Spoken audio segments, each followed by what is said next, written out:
안녕하십니까, 강동호 변호사입니다. 부동산 뉴스 하나 읽어드리려고 하는데요.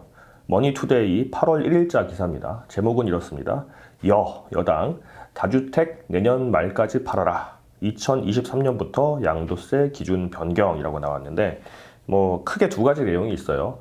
일단 많이 관심이 있으신 분들은 잘 아시겠지만 양도소득세 관련해 가지고 주택에 관해서 주택 양도소득세 장기 보유 특별 공제가 있었잖아요. 이 내용을 먼저 아셔야 되는데, 원래는 아시다시피 이 10년까지 그러니까 주택을 장기로 보유한 사람은 그 보유한 동안 올라간 양도 차익에 대해서 80%까지는 이제 공제를 해준다는 특별 공제를 해줘가지고 그 공제한 상태에서 양도세 세율을 적용한다고 해서 이런 이제 공제가 있었죠. 왜냐하면 1가구 1주택 같은 경우는 사실상 생활 필수품이니까, 또 더군다나 10년까지 오래 이제 보유하고 있었다고 한다면 투기와 전혀 관련이 없는 거니까 그로 인한 양도 차익에 대해서는 공제를 해주겠다라는 취지였죠. 그래서 원래는 3년 이상 보유하게 되면 이제 그때부터 이제 8%씩 올라가죠. 10년까지 그래서 80%까지 이제 양도 차익을 공제를 해주는 거죠. 그랬는데 이게 두 가지가 이게 투기가 많이 되니까, 왜냐하면 이제 1가구가 2주택을 보유해가지고 1가구 2주택의 양도소득세 이제 중과 같은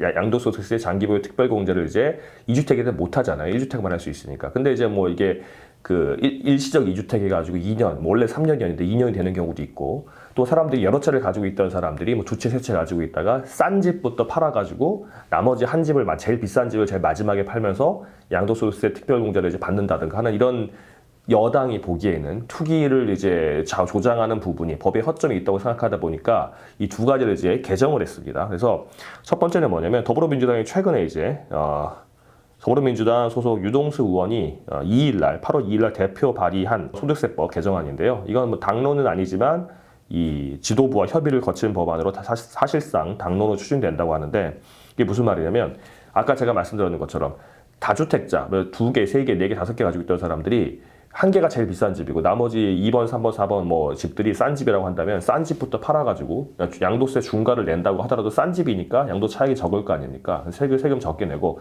가장 마지막으로 가장 비싼 집을 가지고 있다, 그 집을 오래 가지고 있다가 팔게 되면 10년 동안 이제 보유하게 되는 거니까 양도소득세 장기보유 특별공제 적용받는다, 이런 게 있었는데 그걸 막는 거죠. 그래서 2023년 1월 1일 내후년 1월 1일부터는 그때부터는 양도소득세 장기보유 특별공제를 1주택이 된 시점부터 적용한다고 하는 겁니다. 이게 무슨 말이냐면, 원래는 다주택이 있던 사람도 내가 여러 채 가지고 있으면 그 중에 무슨 집이든 가지고 있던 시점부터 10년을 카운트하는 거였는데, 이제는 이 양도소득세 장기보유 특별공제 적용하려고 한다면 내가 가지고 있던 집 다 팔고 한 채만 남았을 때, 그때 그 시점부터 하는 겁니다.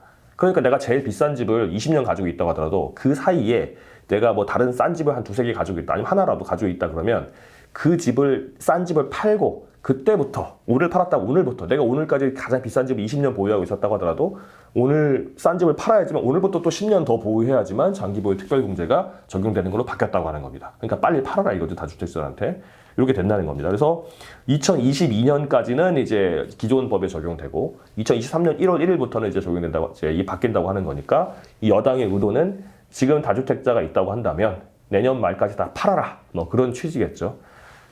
이거는 사실은 다주택자에 대해서 이렇게 압박을 하는 게 과연 자본주의적인 방법이냐라는 방법도 있고, 규제가 너무 심한 거 아니냐, 아니고 이렇게 다주택자가 없어진다고 해서 과연 이 주택 거래가 활성화돼가지고 주택 가격이 내려가겠냐, 이거는 여러 가지 이제 논의가 많이 있긴 하지만, 어쨌든 지금 제가 이제 말씀드리는 거는 여당의 의도를 가지고 드라이하게 말씀드리는 거니까, 의도는 다주택자들에게 내년 말까지 팔아라, 이런 취지겠죠. 그 전에 여러 가지 있었죠. 국토교통부 장관이 나와서 다주택자 시간을 드릴 테니까 빨리 팔아라, 이런 데 이제 담화까지 발표하고 이랬었는데, 계속 이제 여당의 그 정책 기조는 이렇게 가고 있는 것 같습니다. 다주택자에게 팔아라, 이런 식으로 가고 있는 것 같고, 두 번째는 이건 조금 이제 여유를 준 건데요. 뭐냐면, 이 양도소득세 장기보유 특별공제를 갖다가 아까 제가 말씀드렸던 것처럼 10년까지, 3년 이상 보유하게 되면 10년까지 1년에 8%씩 해가지고 80%까지 이제 소득공제 시켜준다고 했잖아요. 그런데 이거를 하게 되면 양도 차익이 많은 사람, 그러니까 집을 오래 가지고 있어서 돈을 많이 번 사람에 대해서는 훨씬 더 이익이 된다는 이유로 양도 차익별로 구간별로 누진세를 과세하자라는 법안이 있었습니다. 근데 그거를 조금 이제 축소하기로 했습니다. 이게 무슨 말이냐면 양도차익 5억 원래는 지금까지는 양도차익이 10억인 사람이나 20억인 사람이나 40억인 사람이나 10년 이상 보유하면 80%를 공제해줬어요. 그러면 양도차익이 40억이었던 사람은 공제되는 금액이 32억이 공제가 되죠. 근데 양도차익이 10억인 사람은 8억밖에 공제가 안 되잖아요. 그러면 더 비싼 집을 가지고 더 양도차익을 많이 가진 사람이 22억이나 더 많이 이득을 보니까 그건 못 보겠다 이겁니다, 이제. 그러니까 양도차익에 대해서 그 구간별로 끄는 거예요. 그래서 양도차익 5억 미만은 기존대로 40% 공제율이고 5억에서 10억 구간은 공제율이 30%, 또 10억에서 15억 미만은 20%, 15억 초과는 10%로 낮춰지는데 개정안 공포 주택 신규 취득자에게 적용하기로 했습니다. 이게 무슨 말이냐면 이렇게 양도차익, 양도소득세 특별공제를 양도차익을 차액 그 금액별로 누진세 하는 거는 소급해서 원래 적용하려고 했거든요. 그러니까 지금 이미 뭐 한 7년, 8년 가진 분들은 내가 한 2, 3년만 더 보유하고 있으면 80% 양도차익 공제가 되겠거니라고 알고 있었는데 이 소득세법이 바뀌면서 내가 20억의 차익이 있다 그러면은 5억까지는 뭐 기존 공제율 40%, 5억에서 10억까지는 30%, 뭐 10억에서 15억, 20% 점점 낮아지게 되니까 양도소득세를 더 많이 내야 되게 됐잖아요. 그런데 그거는 너무하다 싶어서 이 소득세법 개정안이 공포 후에 새로 집을 구입하는 사람들부터 그렇게 이제 구간별로 세율을 나눠서 하겠다라고 지금 개정안이 나왔다고 합니다. 그런데 이건 뭐 저도 이제 부동산 쪽을 사건을 많이 하다 보는데 좀 심한 부분이 좀 있는 것 같아요. 그래서 이게 거래를 활성화시키고 공급을 많이 해야 되는데 기존의 이 다주택자가 집을 팔게 하는 이제 이 법안들이잖아요. 그리고 또 이제 이 양도소득세 관련해가지고 이제 비싼 집을 사지 못하게 한 거나 아니면 비싼 집을 가지고 있으면 더 많은 세금을 내게 하는 건데 이게 과연 이 집값 안정에 도움이 되는지는 저는 좀 회의적입니다.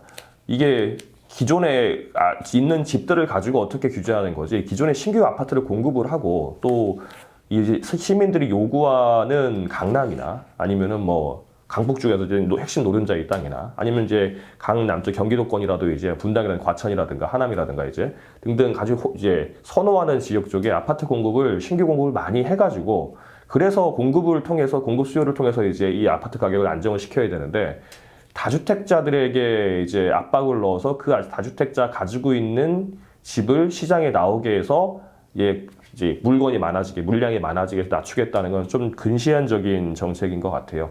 이 다주택자가 반드시 나쁜 것만은 아니거든요. 만약에 다주택자가 없어지게 되면 전 국민이 다 한 집씩만 가지게 된다고 한다면 이게 지금 정책 취지가 그렇게 되는 것 같은데 그렇게 된다면 거래가 일어나지가 않죠. 왜냐면 다 집이 하나씩밖에 없으니까 자기 집 팔고 나면은 갈 데가 없잖아요. 그러면은 이게 이제 거래가 활성화되지 않아가지고 되는 거니까 공급을 늘리고 또 공급을 늘려서 집값이 너무 떨어지면 공급을 좀 줄이고 그런 이제 정책을 해야 되는데 지금 여당이 좀 무리한 정책을 하고 있는 것 같습니다. 어쨌든 뭐 제가 이 내용을 이제 말씀을 드렸었고 요걸 가지고 참고를 하시면 될 것 같습니다.